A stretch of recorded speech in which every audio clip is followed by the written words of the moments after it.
ये चीज तो हम सभी जानते हैं कि आज के टाइम पर महंगाई कितनी बढ़ चुकी है। अपने बेसिक खर्चों को पूरा करने के लिए भी आम आदमी को लोन का सहारा लेना ही पड़ता है। खास तौर पर जब बात मकान या फ्लैट वगैरह खरीदने की हो, तो मोस्टली लोग लोन के जरिए अपना काम पूरा करते हैं। और जैसा कि हम जानते ही हैं, होम लोन लंबे समय तक लिया जाता है और हर महीने इसकी किस्त अकाउंट से कटती रहती है और बैंक जाकर किस्त जमा करने का झंझट खत्म हो जाता है। लेकिन लोन पूरा हो जाने के बाद कुछ ऐसे काम हैं जिन्हें बैंक में जाकर करना जरूरी होता है, ताकि लोन को क्लोज किया जा सके और फ्यूचर में आप किसी भी तरह की मुश्किल में ना फंसे। अगर आपने पहली बार होम लोन लिया है और आपको क्लोजर की जानकारी नहीं है, तो इस वीडियो के थ्रू हम आपको सारी की सारी डिटेल्स देंगे, ताकि आप इसको नोट कर सके और फ्यूचर में किसी भी झंझट में ना फंसे।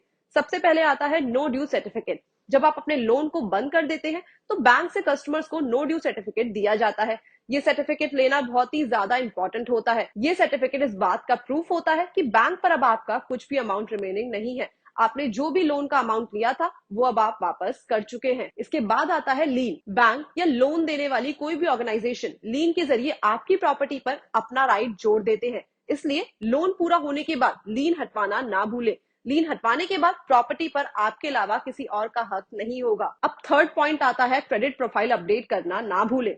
लोन को खत्म करने के बाद आपको अपना क्रेडिट प्रोफाइल अपडेट करना चाहिए, ताकि फ्यूचर में आपको लोन लेने में किसी भी तरीके की परेशानी का सामना ना करना पड़े। अगर ये उस समय किसी भी तरीके से नहीं हो पाया है, तो आप क्रेडिट स्कोर पर नजर बनाकर रखें और जल्द से जल्द इसे अपडेट कराएं। अब फोर्थ पॉइंट आता है नॉन एनक्रम्बेंस सर्टिफिकेट। प्रॉपर्टी पर किसी भी तरह का रजिस्टर्ड एनक्रम्बेंस यानी लोन रिमेनिंग नहीं है, इस बात के प्रूफ के तौर पर नॉन एनक्रम्बेंस सर्टिफिकेट जारी किया जाता है। ये एक लीगल डॉक्यूमेंट होता है जिसमें सभी रीपेमेंट की डिटेल्स दिखाई जाती है। जब आप अपनी प्रॉपर्टी को कहीं बेचने जाते हैं, तब आपसे बायर एनक्रम्बेंस सर्टिफिकेट की मांग भी कर सकता है। अब नेक्स्ट आता है ओरिजिनल डॉक्यूमेंट्स कलेक्ट करना ना भूले। इन सारे कामों को करने के बाद बैंक से अपने प्रॉपर्टी के ओरिजिनल डॉक्यूमेंट्स कलेक्ट करना सबसे ज्यादा इंपॉर्टेंट है। दरअसल जब भी आप लोन लेते हैं, तो आपके मकान के ओरिजिनल डॉक्यूमेंट्स बैंक के पास जमा कर दिए जाते हैं और फोटोस्टेट कॉपी आपको दे दी जाती है। ऐसा इसलिए कि जब तक आपका लोन पूरा ना हो, तब तक उस प्रॉपर्टी पर बैंक का अधिकार माना जाता है।